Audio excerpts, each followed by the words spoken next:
लोकसभा चुनाव से पहले यूपी की राजनीति में अखिलेश ने मचा दी हलचल। अखिलेश के जेपीएनआईसी की बाउंड्री को फांदकर अंदर घुसने पर सियासत हुई तेज। अखिलेश की इस हरकत पर बीजेपी ने उठाए सवाल। बीजेपी ने कहा, जब वहां पर किसी के जाने की परमिशन नहीं थी तो सपा अध्यक्ष वहां क्यों गए। बीजेपी की इस बयान से अखिलेश को आया गुस्सा, मुंह तोड़ दिया जवाब। कहा, अधिकारियों का रिमोट इनके हाथ में है।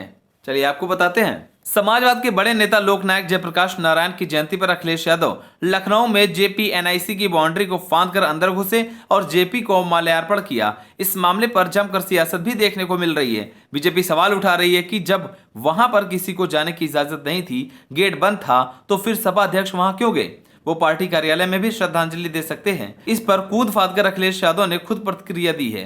अखिलेश यादव ने बताया कि वो आखिर क्यों जेपीएनआईसी की बाउंड्री को कूद कर अंदर गए थे।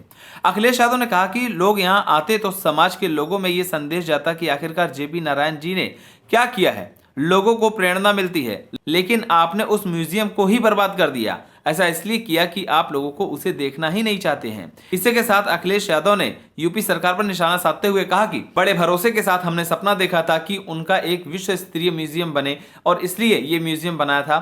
ये सरकार सबके सपने तोड़ती है, ये सरकार सपने तोड़ने वाली सरकार है। उन्होंने वहां पर ताला क्यों लगवाया, एक दिन पहले वहां टीन शेड क्यों लगवाई और अधिकारियों को ये निर्देश क्यों दिए गए कि कोई भी समाजवादी पार्टी के लोग वहां नहीं जा सकते।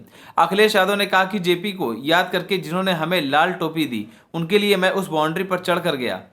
अगर जेपी के लिए करना पड़ा तो क्या किया, हमने कुछ भी नहीं किया। उनका योगदान बहुत बड़ा है। उन्होंने संपूर्ण क्रांति का नारा दिया था, जिन्होंने कांग्रेस को दिल्ली से हटा दिया था। अखिलेश यादव ने सरकार पर जेपीएनआईसी को बर्बाद करने का भी आरोप लगाया और कहा कि ये सरकार जो नुकसान करता है उसकी जेब से ही भरपाई करती है। तो क्या सीएम योगी आदित्यनाथ जेपीएनआईसी को हुए नुकसान की भरपाई अपने वेतन से करेंगे। इसी के साथ ही अखिलेश ने कहा कि सच ये है कि भाजपा लोकनायक जयप्रकाश जी के भ्रष्टाचार, बेकारी, बेरोजगारी और महंगाई के खिलाफ छेड़े गए आंदोलन की स्मृति को दोहराने से डर रही है, क्योंकि भाजपा के राज में तो भ्रष्टाचार, बेकारी, बेरोजगारी और महंगाई तब से कई गुना ज्यादा है।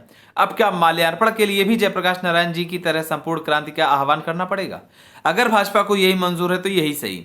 इस दौरान अखिलेश यादव ने मीडिया से बात करते हुए कहा कि संपूर्ण क्रांति का जो नारा जेपी ने दिया था, आज भी उसकी जरूरत है।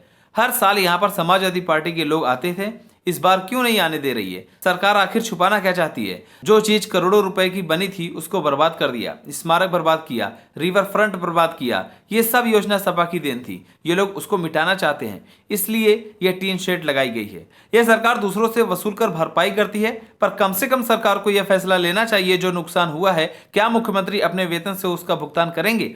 सेंटर के अंदर घुसने पर अखिलेश यादव ने कहा कि अधिकारी तैयार नहीं थे वह बताने के लिए कि उनको किसने रोका है। यह कहाँ की परंपरा है। प्रतिमा पर फूल डालते हैं, माल्यार्पण करते हैं, तो इन लोगों को क्या तकलीफ है। आखिर म्यूजियम पर जाने के लिए किसकी परमिशन की जरूरत है। क्या मान्यवर काशीराम की जयंती के लिए किसी को परमिशन लेने की आवश्यकता है। क्या नेताजी के लिए हम कोई कार्यक्रम करते हैं तो परमिशन लेनी पड़ेगी। खुद भारतीय जनता पार्टी में बहुत से ऐसे लोग हैं जो जेपी आंदोलन से जुड़े हुए हैं, पर यह लोग आज की तारीख में क्या कर रहे हैं। जनता की शक्ति के आगे सरकार की शक्ति भी कामयाब नहीं हो सकती है। लोकतंत्र में जनता को अपने वोट की ताकत को बाबा साहब ने दिया। अगर संविधान नहीं बचेगा तो हमारी आपकी आजादी कहां जाएगी। सरकार को ऐसे निर्णय लेने चाहिए जिससे सबका भला हो। हमारा संघर्ष लगातार जारी रहेगा। आप सभी को क्या लगता है, क्या अखिलेश यादव इस बार के लोकसभा चुनाव में बीजेपी को धूल चटा पाएंगे या नहीं, हमें कमेंट कर जरूर बताएं। अगर आप नए तो हमारे चैनल को सब्सक्राइब करें।